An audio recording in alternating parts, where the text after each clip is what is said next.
normal. I guess you can say normal.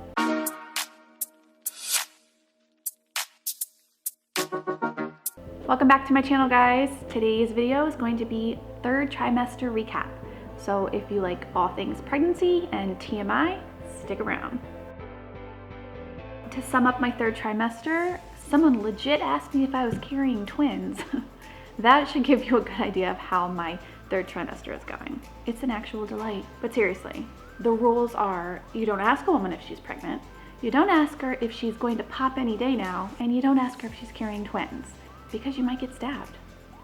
You do offer words of encouragement, like, your hair looks amazing, you don't even look pregnant, pregnancy suits you, you're glowing. That's even acceptable. And if you can't think of anything encouraging to say, you could offer a foot rub, offer to carry her groceries, or don't say anything at all. Enough small talk, let's get right into the symptoms. I've got lower pelvic pressure that makes me feel like a baby's gonna fall out any minute, and I keep going to the doctor and they keep checking and there's no baby coming anytime soon. It's very depressing. It feels some like bones grinding together, sometimes sharp stabbing pains. I believe they call that lightning crotch, and it's a thing. Also, Braxton Hicks. I think I skipped Braxton Hicks, which were the cute, practice contractions, and went straight into like prodromal labor, which is like continuous contractions that just don't do anything. The fun of consistent contractions that are uncomfortable, and some of them even take your breath away, but they're not doing anything, so it's non-progressive labor. Sleeping is non-existent. There's like no comfortable position that you can sleep in when you're huge. Bleeding. So I did have third trimester bleeding to the point where I ended up going to the hospital, and it was pretty scary. It was bright red. It was after a doctor's appointment where they say if you fill up 2 pads in an hour, call. So I called because it was like excessive bleeding and it was bright red, and ended up going to the hospital. I ended up passing a blood clot like the size of a tennis ball. It seemed like a big deal. Nobody seemed worried about it, which is so crazy because you hear always that bleeding in pregnancy is bad, but I had a lot of bleeding this pregnancy and it never really amounted to anything. Somebody I talked to on one of my pregnancy boards said that it could have been your subchorionic hemorrhage clot. And when I Googled that, that's what it looked like. So if you're interested, or if you have a huge blood clot, or if you had a subchorionic hemorrhage, then maybe you should Google subchorionic hemorrhage blood clot or subchorionic hemorrhage scab, and the pictures of what to expect are there on the internet for you to look at if you're interested in. But that's exactly what it looked like. Went to the hospital, there were no issues, so all good. I'm over the restless leg, not over the heartburn. I'm still taking that medication with the pantazole or something like that. It's working fine. Not really any other new symptoms, just the same old, achy back. My upper back has been killing me lately. That was about it, just the standard. I didn't really have any swelling, luckily. Yeah, just same old, I guess. Food aversions. Baby still hates chicken, but I'm okay with it because it's just gross. I can't even look at it. I am still enjoying fruit as far as cravings go. I haven't really been specific. Well, okay, hamburgers. I've been I can't get enough hamburgers or steak, basically red meat. And it's funny because the doctor said I was anemic, so I wonder if that's my body being you need more iron. So hamburgers have been my go-to meal for dinner. I'm sure the kids are probably hamburgers again.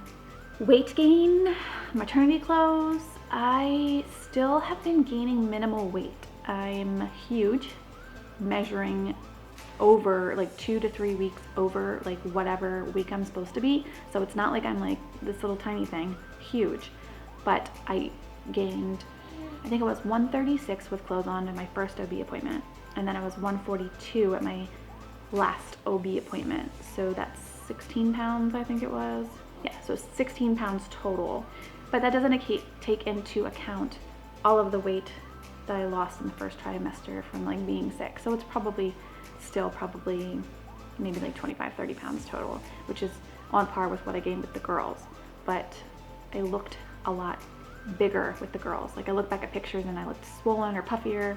So I guess you just carry a different The only maternity clothes that I have on heavy rotation are those 3 tank tops from Walmart. They were $5 each. I got a black, a maroon, and a black and white striped one. And then I just wear cardigans over them or any type of sweater. They have been well worth their $15 investment because I have them on heavy rotation. Best $5 I think I've spent this pregnancy. Still rotating those 2 pair of maternity pants I got. I ended up buying an upsize of leggings at Old Navy thinking that they would work. They were regular leggings, they don't work so well. They like sit so low under your stomach and then they end up falling and pulling your underwear down. It's just a mess. Maternity leggings have been good to me. Must-haves. I'm still checking out that Baby Center app. It's fun to kind of go on and read the boards weekly, see what size your baby is fruit-wise. The girls thought that was pretty cool. Plus reading the birth boards is pretty entertaining because hormonal pregnant women, especially in the 3rd trimester, are savage. In their defense, people posting questions, I'm pretty sure just to get like a rise or whatever. Some of them are real dumb, but some of them are very funny and very entertaining. Also, hopefully not true because that would be scary. Still using my pregnancy journal from the Etsy shop. It's Allie at AMK Designs. I'll put a link below to her shop. Still drinking a ton of water, which is supposedly healthy for you, so that's good. Oh, okay.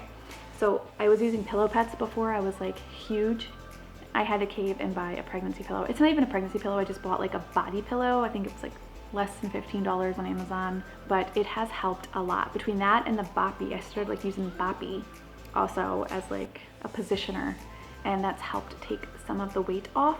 Okay, supplementation is kind of a new one. I was taking magnesium for the restless leg, and I'm still taking that because it's supposed to help with like, yeah, going to the bathroom. Also, my doctor said I was extremely anemic and I needed to double up on the iron, so I've been taking double the amount of iron to try to get my numbers where they need to be before delivery, because if they're not where they need to be, that's a problem supposedly. So working hard on that.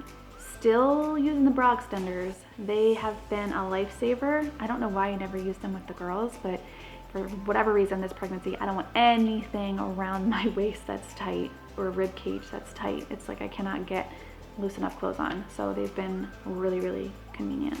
Okay, I also put under must-haves my blood pressure cuff.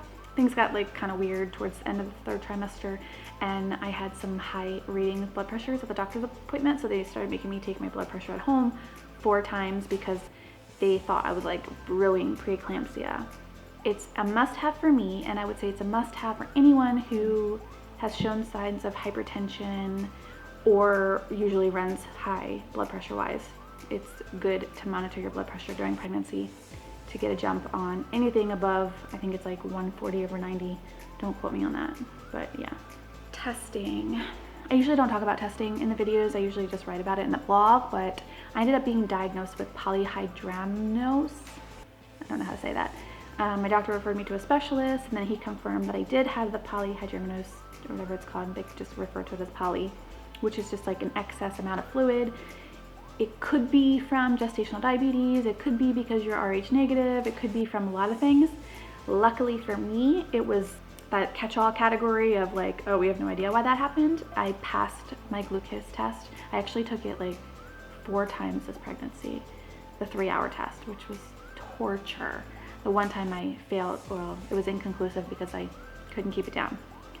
But all 3 of the other ones I passed with flying colors, so the poly was not from gestational diabetes. And also baby was measuring really big the whole time for whatever reason, they don't know. The concern with big babies is if their shoulders are too big to fit through the birth canal, they can really hurt their shoulders. It's a whole thing called like shoulder dystonia or something like that. That's what they worry about. Aside from like gestational diabetes effects on babies in general, which is like, I don't exactly remember specifically what it causes, but it's not good stuff. So you will want to get that under control. And then for me, I didn't have the gestational diabetes. He was just measuring really large. So they wanted to monitor him to make sure, I guess, whatever they monitor for babies that are big. They did monitor my poly. I had to go twice a week for non-stress tests, sonograms to measure my fluid, and then they measured him to see, I guess, where he was tracking. He was tracking to be like 9 to 10 pounds, like 9-ish something. So that was kind of scary for me. And his head was like 95th percentile, so that was really, really scary for me. Also, I was also flagged for pre-eclampsia potential. I had a couple high readings of high blood pressure, and they did like urine and blood work and said that I did have markers. I guess it's protein in your urine, and so I had to monitor my blood pressure at home, and then that was also why I had to go twice a week for blood pressure monitoring and non-stress tests for that. And that's a huge deal too. Preeclampsia is a big deal, and you have to be very careful with that.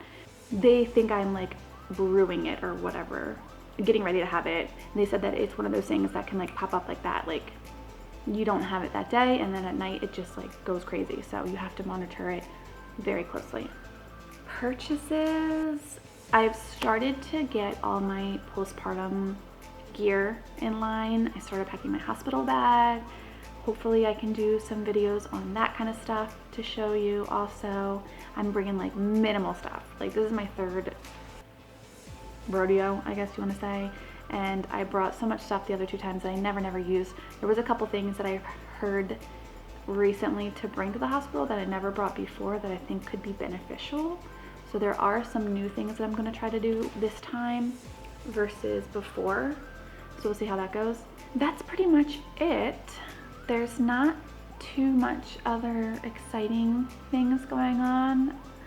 It's just a lot of going to the doctor and a lot of monitoring things. We're thinking 39 weeks for sure delivery, maybe 38, maybe 37. So yeah, that's basically because the poly causes extra fluid, and because he's just floating around, he can't engage.